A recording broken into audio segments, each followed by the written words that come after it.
Somewhere along the way, most of us ended up in a game we never chose to enter. We didn't sit down one morning and decide, today I will begin measuring my worth against other people's achievements. Today I will start organizing my choices around what others might think of them. Today I will invest the majority of my attention in monitoring how I appear, how I compare, whether I am enough by the standards of a world whose standards I was never consulted about.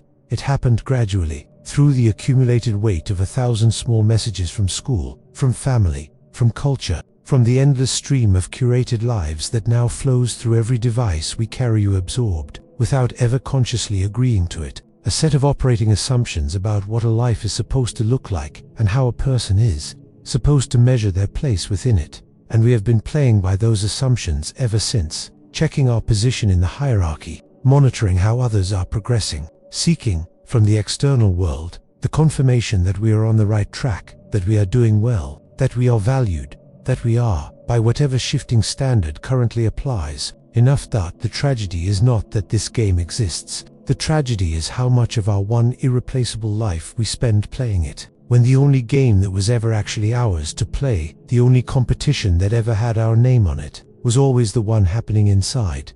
Real ascent does not begin when you finally win the external game. It begins the moment you stop looking around, genuinely, decisively, with full awareness of what you are choosing, and redirect your complete attention to what you are building, what you are choosing, and the specific discipline that is entirely and irrevocably yours. This is not selfishness. The word selfishness implies the taking of something at others' expense. What we are describing today takes nothing from anyone. It is simply the reclamation of what was always yours, your attention, your energy, your time, your inner life, all of it brought home. From the diffuse and exhausting task of managing others' perceptions, to the concentrated and generative work of actually building something worth building. 5 principles, 5 dimensions of what it means to turn fully inward and take genuine ownership of the life you are living. Let us begin. 1. Escaping the poison of comparison. Your only competitor is yesterday's version of you. The poison of comparison is not dramatic.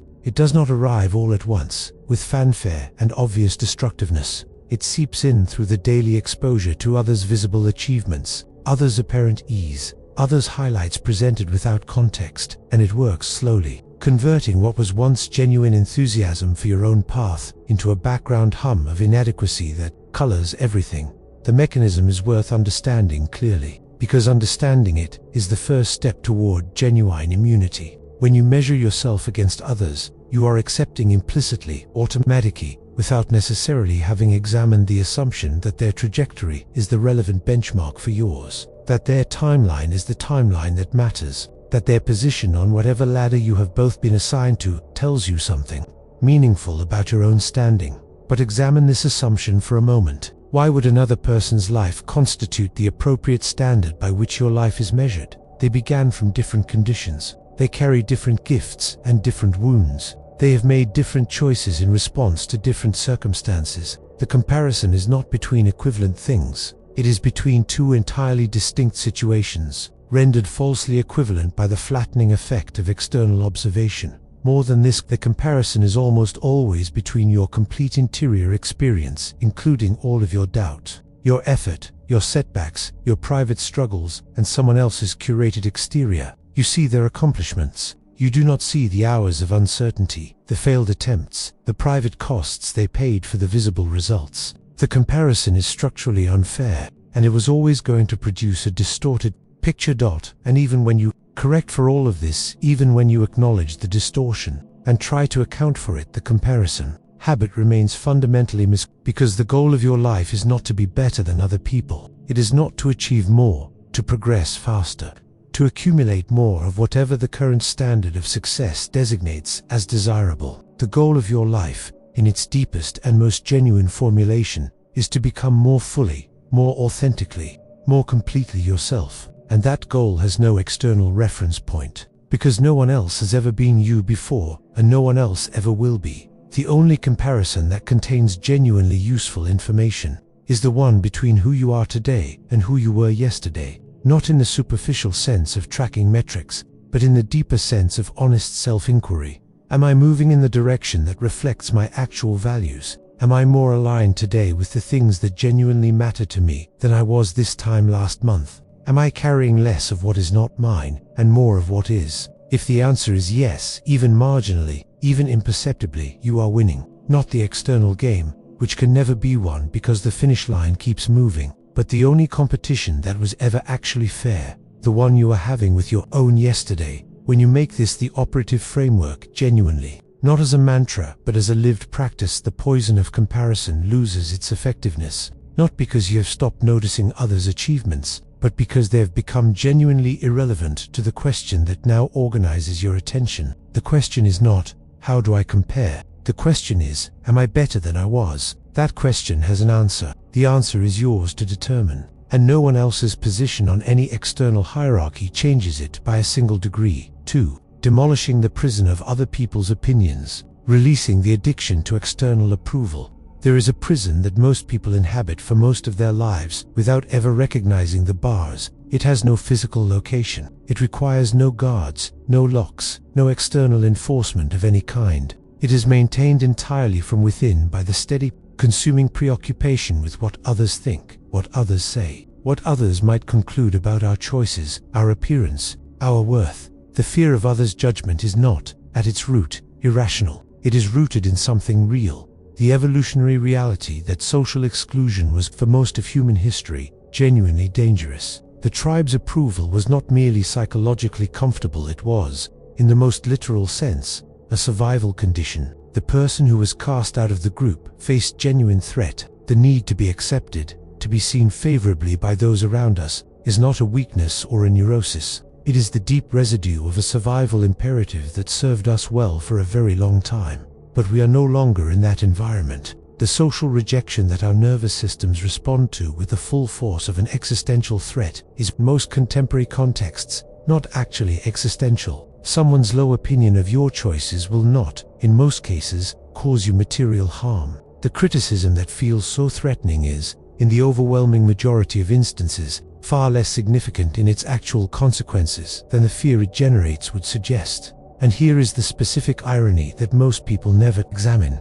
The critics whose judgment we most fear are, with very few exceptions, not watching us with anything like the sustained attention we imagine. They are managing their own lives, their own anxieties, their own gap between who they are and who they think they should be. The disapproval we dread is, most of the time, a passing impression formed quickly, held lightly, and largely forgotten by the person who formed it, long before we have finished agonizing over it. Consider the last time you offered a critical opinion of someone else's choices. How long did you hold that opinion in active attention? How much of your subsequent day was organized around monitoring whether your judgment was correct? In most cases, the honest answer is very little. The opinion passed through you and was replaced by whatever came next. This is what happens with most of the judgment you fear. It passes. The person moves on. The world does not record it, does not refer back to it, does not allow it to accumulate into the permanent verdict on your worth that the fear of it suggests. Knowing this intellectually is one thing. Actually releasing the grip of others' opinions genuinely, so that it changes how you move through decisions and choices, is another. Because the release is not primarily an intellectual achievement, it is a practice, a repeated, often uncomfortable practice of noticing when the anxiety of others' judgment has entered your decision-making process, and choosing to proceed according to your own assessment rather than theirs. This practice has a cost, the discomfort of occasionally disappointing people whose approval you would prefer to have. It has a payoff, the specific, unshakable freedom of someone who has discovered that their choices do not require others' endorsement to be valid. When you remain loyal to your own vision, even when, especially when, that loyalty produces disappointment in people who were expecting something different from you, you acquire something that no external approval could ever provide. Because external approval is always conditional, always dependent on continued conformity to the standards that generated it. Inner freedom has no such condition. It belongs to you completely, and it grows stronger with every choice made from within it. The external voices do not disappear.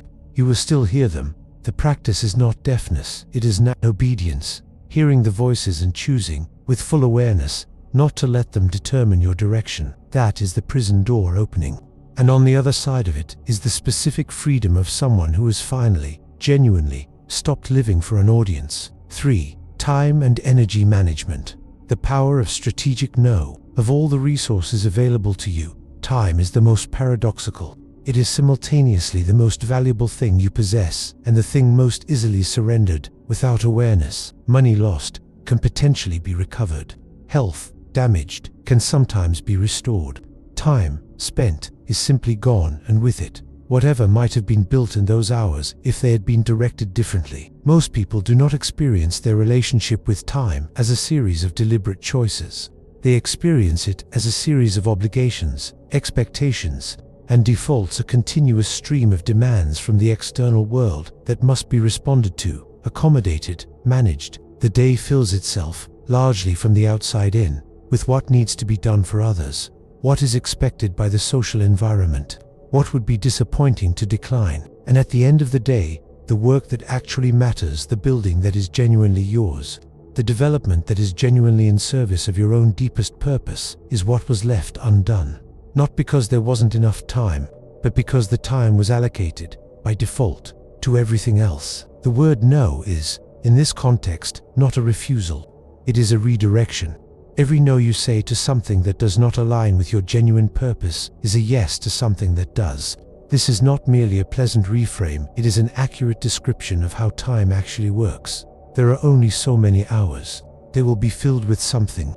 The only question is whether what fills them is chosen or simply allowed. The strategic no is not the no of someone who doesn't care about others or refuses to be a contributing member of any community larger than themselves. It is the no of someone who has gotten honest about the difference between genuine commitments and the accumulated weight of expectations that no one examined closely enough to decide whether they were actually worth accepting. This examination is uncomfortable because many of the obligations that consume our time are attached to relationships and communities that genuinely matter to us. The social event attended out of obligation rather than desire.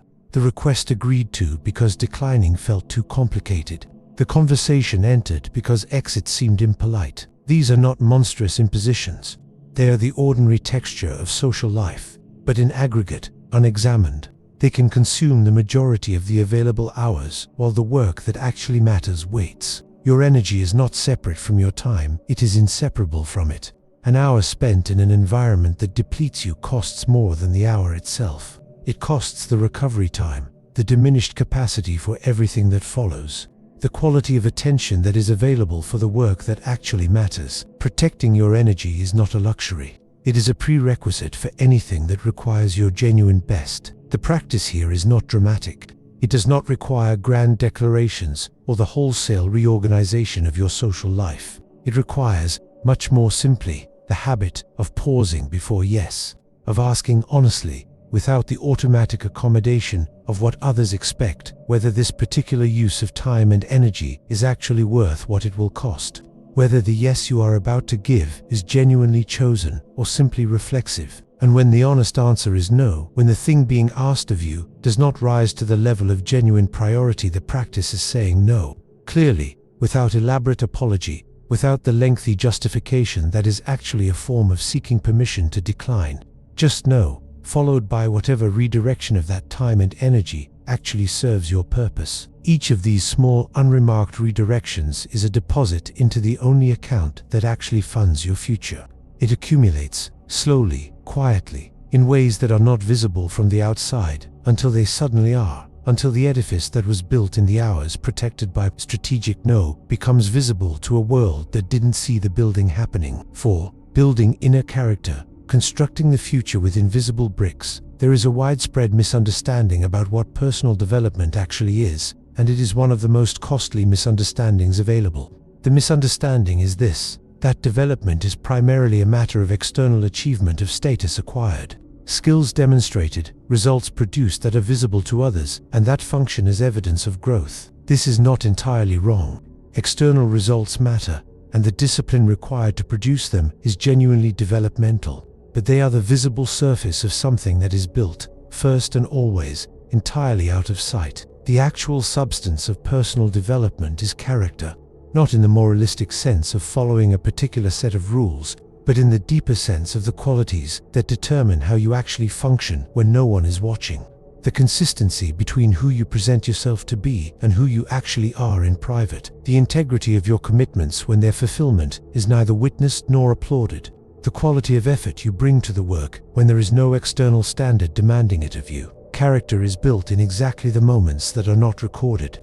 The morning you got up early, not because anyone was tracking whether you did, but because you had decided that this is who you are. The day you continued working through genuine resistance, not because anyone would have known if you stopped it, but because stopping would have registered in the private accounting that you maintain with yourself as a departure from your own standards. The hour you spent developing your mind, when distraction was easier and no one was monitoring which choice you made. No one applauds these moments. They are, by their nature, invisible, occurring in the private space between you and the work, witnessed only by the part of you that is keeping honest track. And their invisibility is precisely what makes them valuable, because the discipline that requires an audience to sustain itself is not yet genuine discipline, it is performance. And performance, however impressive, does not build character. Genuine character is what remains after the audience has left. It is the quality of who you are in the unglamorous in-between, in the ordinary days, when nothing exceptional is happening and nothing is demanding that you be your best self. In those days, the choice to be your best self anyway, simply because it reflects who you have decided to be, is the choice that actually builds something lasting. Jung understood that the deepest work of self-development happens in exactly this invisible space. The individuation process, the lifelong journey toward becoming fully, authentically yourself, is not primarily a process of external achievement. It is a process of internal construction, of bringing into greater alignment the person you present to the world and the person you actually are, of reducing the distance between your values and your behavior, between what you believe and how you live. This work does not produce immediate visible results. It cannot be photographed or measured or posted. It accumulates silently, over months and years, in the texture of who you are becoming, until one day, often unexpectedly, what was built in the dark becomes visible in the light, not because you engineered its visibility, but because genuine character, developed to sufficient depth, eventually becomes impossible to conceal. The invisible bricks are the foundation. The foundation is what everything else stands on, and the foundation is always built before anyone is watching. 5. The power of solitude and the absolute priority of purpose. We arrive at the principle that integrates everything else, the dimension of this inward turn that is most demanding and, in the long run, most liberating. It is the willingness to prioritize your purpose so completely, so unapologetically, that the noise of the external world, the opinions, the comparisons, the expectations, the endless ambient pressure of a world that would prefer you to remain organized around its demands, recedes into the background, not because you have forced yourself to ignore it, but because something more genuinely compelling has taken the foreground. This prioritization requires solitude, not as an occasional retreat, not as a luxury to be indulged when circumstances permit, but as a regular, protected, non-negotiable feature of your life. Because the work that matters, the building that is genuinely yours, requires a quality of attention that the social environment, by its nature, cannot provide.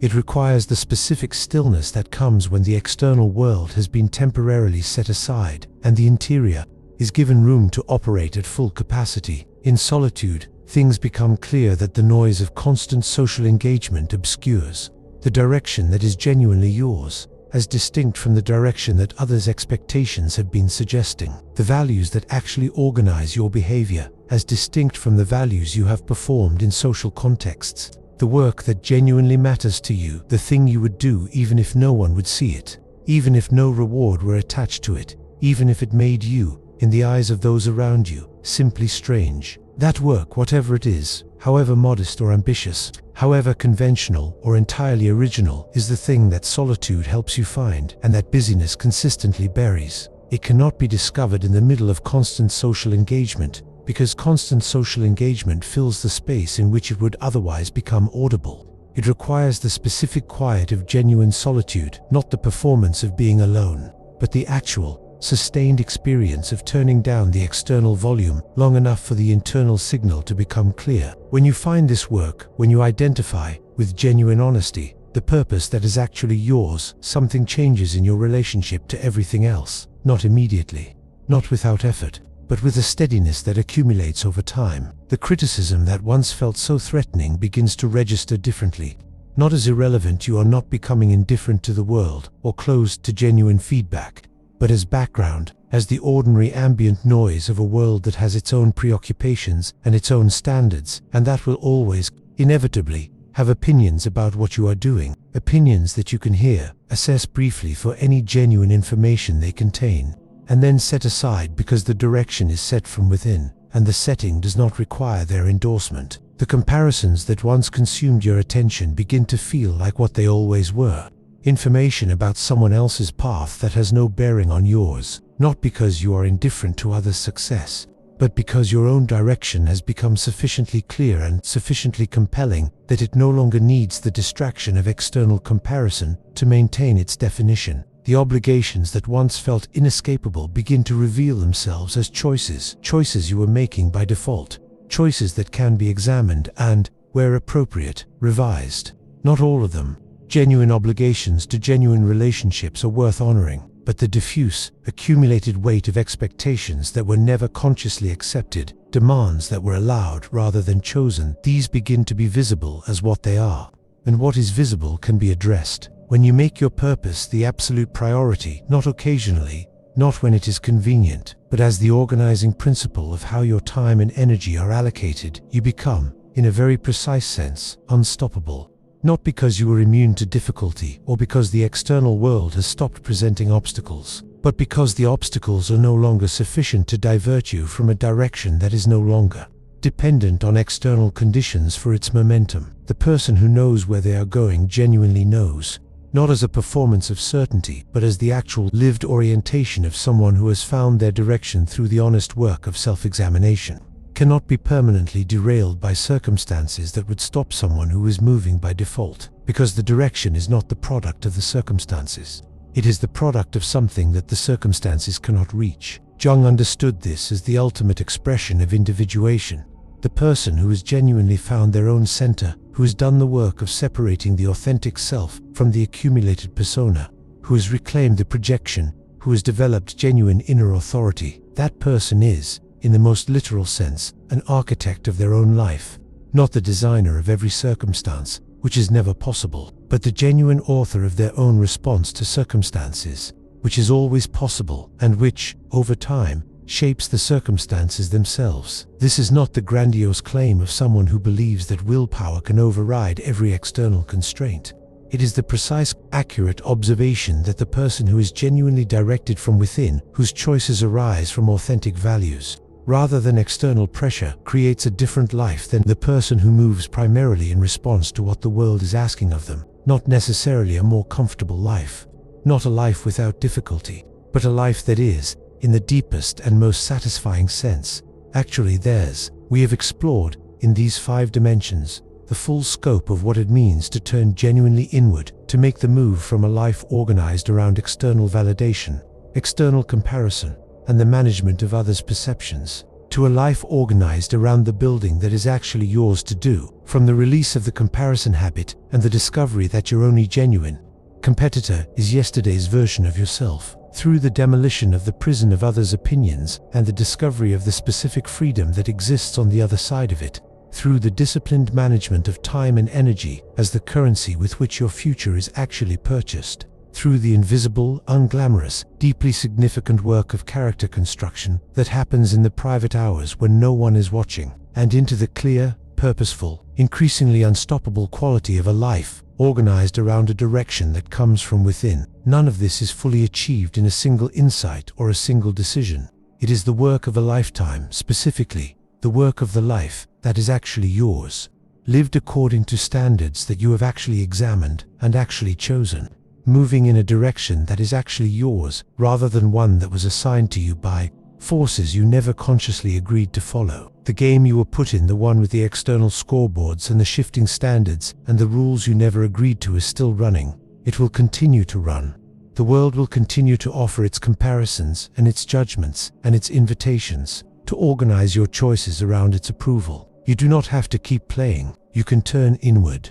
You can take the full weight of your attention, all of it. The part that was monitoring others, the part that was seeking approval, the part that was measuring your position against everyone else's, and bring it home, to the work, to the discipline, to the direction, to the life that has been waiting, with considerable patience, for you to show up for it fully. The external game has no real end and no real prize. The internal game, the one between who you are today and who you are capable of becoming, has both. Play that one, with everything you have. Stop looking around. The only direction that matters is forward, and forward is always inside.